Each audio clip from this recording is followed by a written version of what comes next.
Rather it is clowns, bad grades, or your barber who's having a bad day. All these things have in common that they thrive on fear. And I once saw that there was a fear that describes being genuinely afraid of a duck or a goose watching them anywhere they go, and I knew what had to be done. So today I want to talk about some of the weirdest fears out there, so that no matter what you're going through, you might be able to say, "Oof, well, at least I don't have that." Starting with the fear of long words. Now, I feel like they did this on purpose because this is one of the biggest words in the dictionary, together with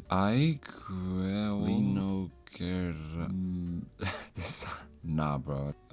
Moving on. Panophobia, or the fear of everything. Now, this one is a little bit more messed up, not because it is a term that is sometimes used to describe patients with generalized anxiety disorders, but because a fear of everything means that technically, you're also afraid of Hispanic people, which means that you're kind of racist, and that's simply not cool, man.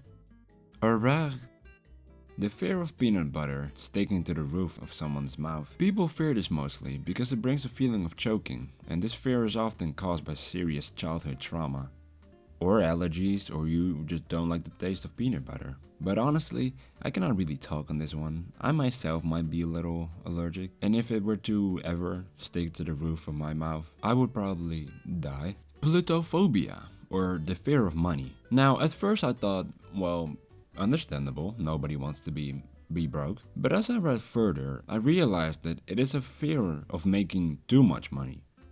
They are afraid of becoming too wealthy. How is this possible? They're afraid of the responsibilities that come with it, or potentially becoming a victim of getting robbed by the government. And now it actually did make more sense because of a term that is called tax brackets. Xanthophobia, or the fear of the color yellow. People can have a fear of colors due to trauma when growing up.